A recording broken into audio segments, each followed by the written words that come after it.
Magandang araw mga ka-Wonder and welcome back sa ating YouTube channel. Itong Wonder Vlogcaster. Magandang tanghali po sa inyo lahat. Tumitindi itong bangayan o pag-aaway o yung altercation between Amy Marcos or Senator Amy Marcos and Senator Ping Lacson dito sa Senado. Dahil itong si Senator Amy Marcos na sinasabi niya na ito raw si Ping Lacson ay may sinabi sa kanya na wag daw magbabanggit nito mga high profile gaya nitong si former Speaker Martin Romualdez. Samantalang sabi ni Senator Ping Lacson na wala naman daw siyang sinasabi rito kay Senadora Amy Marcos.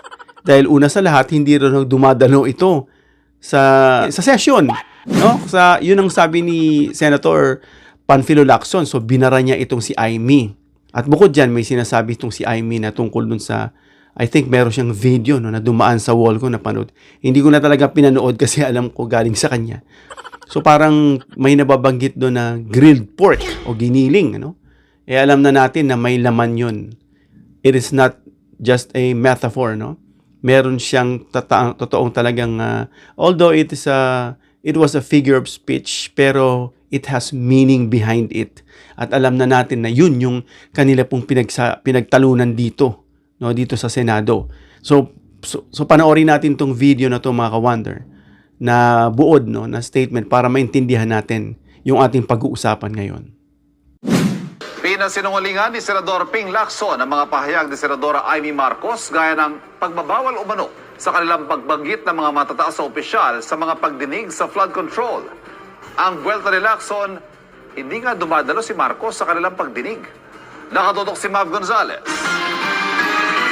Ano na sinasabi niya Parang gusto niya maging counterpart. Ayaw namin magkaroon ng miyaw-miyaw sa Senate, pero parang mayroong gusto mag-apply.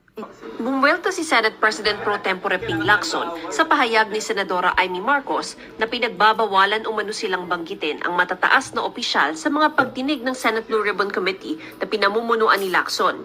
Sabi ni Marcos, pinuputol daw ang oras nila kapag mababanggit sina dating House Speaker Martin Romualdez at mas matataas na opisyal sa ehekutibo. Unfair sa amin yun. Napaka-irresponsible, baseless at saka untruthful, kasinungalingan. Never ko siyang kinausap para sabihin sa kanya, huwag kang magbanggit kay Speaker Romualdez, huwag kang magbanggit ng maski kaninong tao. Unang-una, hindi nga siya nag-a-attend Anong sasabihin niya na pinagbabawalan sila? Kung may mga ebidensya raw na gustong ilabas ang senadora, tiniyak ni Lacson na bibigyan daw siya ng oras. Pero kailangan muna niyang dumalo sa pagdinig. Hininga namin ng tugon dito ang senadora, pero saka na raw niya ito sasagutin. Pumalag din si Lacson sa alegasyon ng senadora na may anyay giniling na pork pa rin sa 2026 national budget. Member siya ng BICAM. Ba't hindi niya nilabas doon? Bakit ngayon niya nilalabas nung napirmahan na yung budget? Yung baka nire-refer niya yung mga AIX, AKAP, TUPAD, MAIFIP. Siya nga, noong last year, lagi siyang present sa distribution Pag wala ka moral ascendancy, huwag ka na magsalita, huwag kang pumuna. Kasi babalik sa iyo yon. Ang ganitong anyay pag-epal ng mga politiko sa pamimigay ng ayuda ang dahilan ng inilagay nilang special provision sa budget na tahasang nagbabawal nito. Hindi rin alam ni Lacson ang sinasabi ng senadora na baka magamit ang pondo para itulak ang impeachment ni Vice President Sara Duterte. Hindi ko masasagot yun kasi hindi nangyayari sa Senate yun Sa Congress, narinig natin yan, yung unang impeachment, diba? Meron talagang mga naipamudbud doon. Yun ang report na nagaling din sa House kasi yan din ang sinabi ni Congressman Toby Tiangco saka sina Congressman Erice. Kung meron silang pamamaraan na ganoon doon, sino naman kami para pumunta sa House at questionin sila? Napaka-unparliamentary naman noon. Para sa GMA Integrated News, Mav Gonzalez, nakatutok, 24 oras. Sinabi po ni Senate President Pro Tempore Ping Lacson na mayroon ring anyang allocable si Senator Amy Marcos na batay sa hawak niyang files mula sa kampo ni dating DPWH Undersecretary Catarina Cabral. Ang kay Lacson nasa 2.5 billion pesos ang allocables ng senadora sa National Expenditure Program. Sabi ni Lacson, meron daw na for later release at bahagi nito ang nailabas na anya. Tinawanan naman ng senadora ang mga pahayag ni Lacson. Ang sabi niya, wish list daw yon na ibinigay sa DPWH Central Office. For later release anya talaga ang mga nasa oposisyon pero wala anya ni isang naibigay sa kanya. at sa ibang senador na nasa oposisyon. Wala rin daw siyang alam sa allocables ng administrasyon. Sabi ni Marcos, tila masyado raw gigil sa kanya si Senator Lacson. So yun mga ka-wonder, no, yung palitan ng dalawa. Dahil dito nga sa sinasabi ni Senator Amy na sinabihan daw siya ni pre tempore Ping Lacson na wag daw magbabanggit. So pag binabanggit daw yung pangalan, ipinuputol daw. So kung totoo man yan mga ka-wonder, parang napakadali na lang magbitaw sa kanila. Parang lahat ng, kung totoo lahat ng kasinungalingan ay parang hindi na kailangan pang, kumbaga automatic na lang siya na lumalabas. Kumbaga nakahang na lang sa dulo ng dila na ang mga pagsisinungaling, pag-iimbento, ganun na lang kadadali.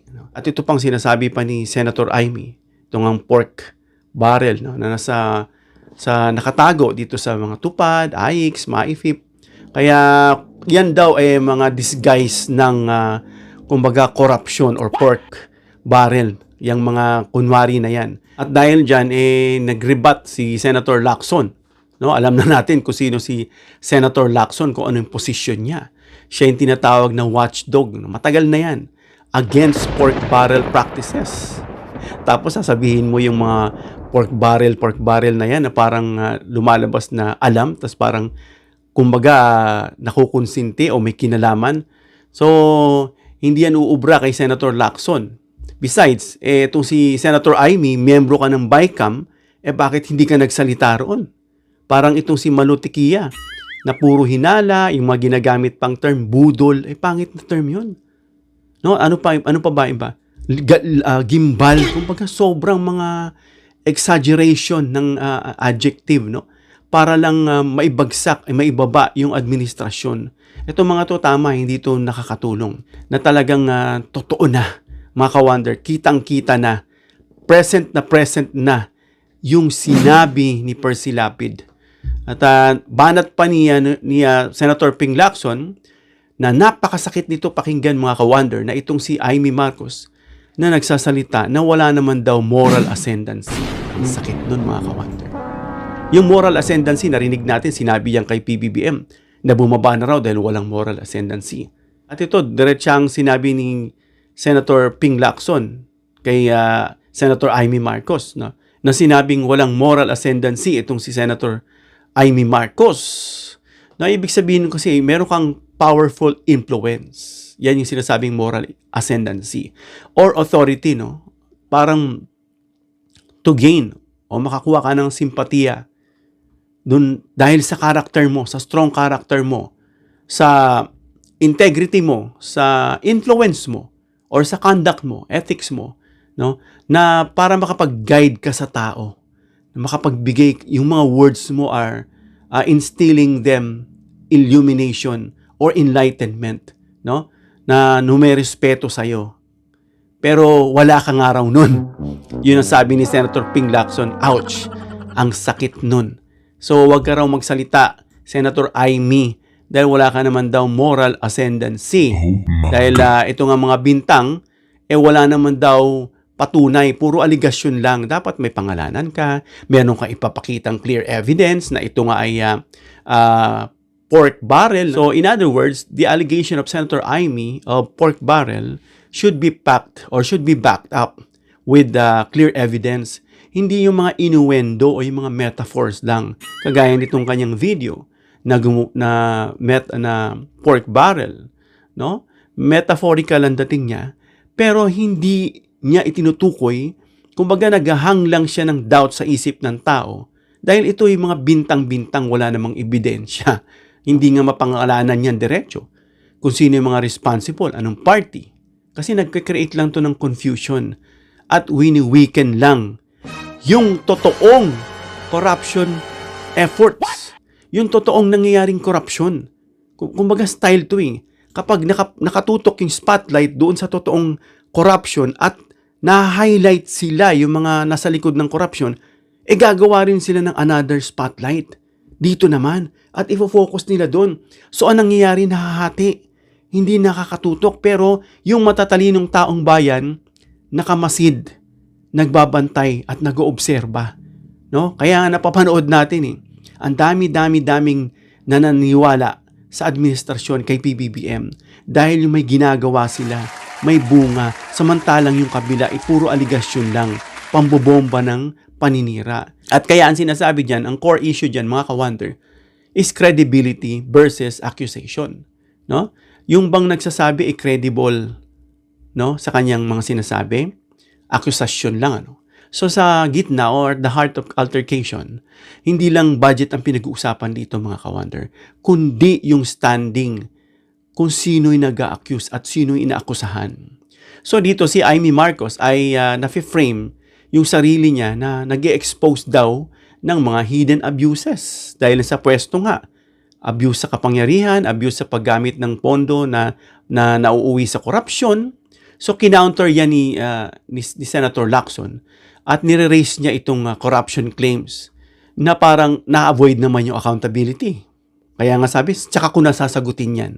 O hindi man lang malinaw kung sino yung taong binanggit, sino yung involved, paano mo nasabing korupsyon.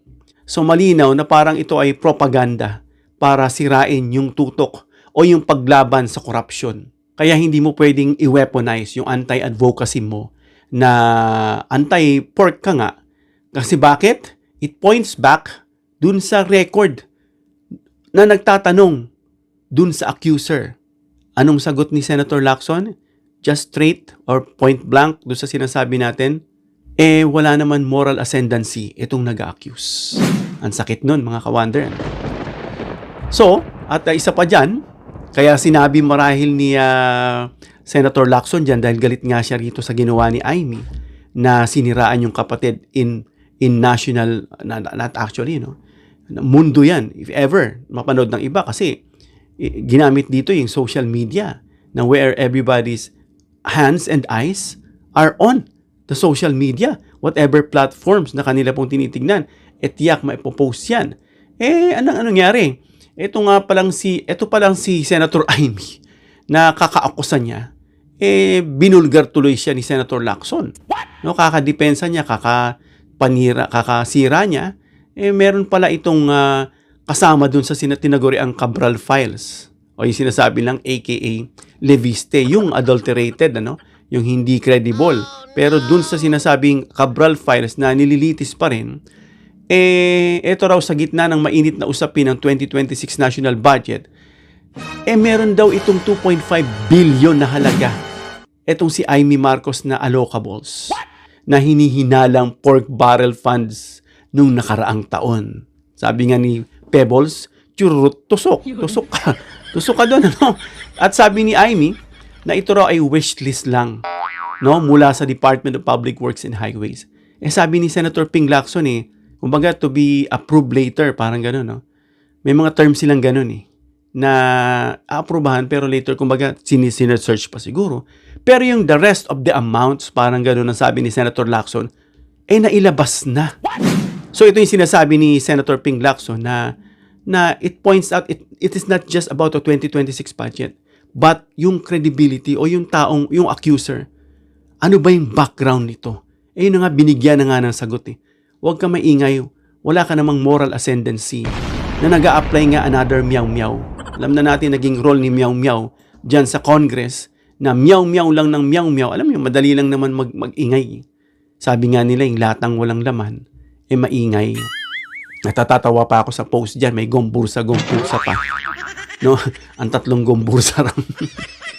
Natatawa tuloy ako sa mga DDS na ito in order to uplift, na gawing forerunner ng mga anti-corruption, pagbubulgar kuno, ginagawa na lang nila yung lahat para maitaas itong 3 na ang tingin nga ng karamihan sa mga post na babasa natin, nuisance, pampagulo. Kaya nga meow-meow ang term ni Senator Ping Lacson na may gustong mag-apply ng meow-meow sa Senado naman. So siya yung meow-meow version na ang pagkakadinig natin mukhang hindi na pababalikin itong si meow-meow dyan sa Kongreso. So yan po yung nangyayari, doble-doble ang banat nila. Banat nila in and out. Sa kalsada, banat sila sa mga rally, sa mga pang-brainwash kung tawagin man yan, sa mga pang-orient nila, at sa loob din may bombarding din. So in and out ang labanan, mga ka-wonder. at tanging ang mga taong bayan ang nasa gitna na naiipit sa nagbabanggaang bato. Ngayon, sino yung mas powerful na bato? And I can see, of course, yung administration is more powerful because they are in the side of truth. Bakit? The truth shall always set you free. So, imbis na itong tayong mga taong bayan na nasa gitna, supposedly, maging sandwich at madurog, sabi nga, because the truth will set you free, hindi po mangyayaring madudurog tayo. Ang mangyayari niyan, mahahatak tayo ng truth. May iwan itong bato na hanggang sa malusaw. No? Sila na rin maglulusaw sa sarili nila. No? Para yung isang klaseng chemical na kapag walang compound, no, walang mga reagents o yung mga iba pang bagay na papartner sa kanila, they will eventually dissolve by themselves. So yun po ang mangyayari. Kaya tama yung sinasabi ni Percy Lapid, mga ka-wonder, na si PBBM ay napapaligiran ng sindikato sa anuman namang uri. Korupsyon, pogo, yun nga, gambling, drugs, ano pa, lahat ng uri ng form ng sindikato. Tapos nasabi rin ni Percy Lapid nung mga time na yun, nag-uumpisa na, nakita niya na. Bumabanat na itong si Digong na happily ever after doon sa The Hague. At kung ano pong mga banat na kabi-kabila dahil nga, sabi nga ni Representative Adyong na instead na magpasalamat ang mga taong ito, no, itong lalo na sa pwesto, sila pa yung naninira. Mapapatanong ka bakit? Is it because of their partido? Because of, for the sake na partido lang? Or I think there is something behind. O kung nasa ilalim man, something underneath that they are trying to conceal. Pero sabi nga, time will tell, everything will be revealed, will be unveiled in due time. At syempre, we, na taong bayan, all we have to do is just to speak up. No? Express our feelings. At hindi nila yan masosuppress na sasabing kakasuhan nila ganito. That is a form of suppressing yung expression natin to release. No? To speak out loud yung ating gustong sabihin, and then they are trying to suppress by scaring us out. So hindi po dapat ganun, no? Kaya nagkakatotoo na at taong bayan, tayo patuloy tayong magdasal. Maniwala kayo sa prayers. Ang prayer ay hinalintulad sa isang earthworm. Bakit earthworm? Kasi bakit? Kahit tulog ka na, yung earthworm sa ilalim ng lupa ay nagbubungkal pa. Kaya every time you wake up in the morning, may kita mo yung lupa, medyo parang buhaghag, malambot. It is because of the worm's characteristic that works 24 hours, just like prayers. Kaya manalangin, dahil prayer is power. Hanggang dito lang tayo, mga ka-wonder. Comment down below your opinion kung meron kayong nasaloobin at babasahin natin. Give me a thumbs up if you like this video para ma-introduce ni YouTube sa iba pang mga viewers. And please share this video para malaman nila yung pinag-usapan natin na bangayan or altercation between Senator Ping Lacson and Senator Amy at kaano ba yung totoo. And please subscribe to this channel, hit the notification bell icon and choose all bilang suporta sa aming mga content creators. Hanggang sa muli, mga ka-wonder. God bless.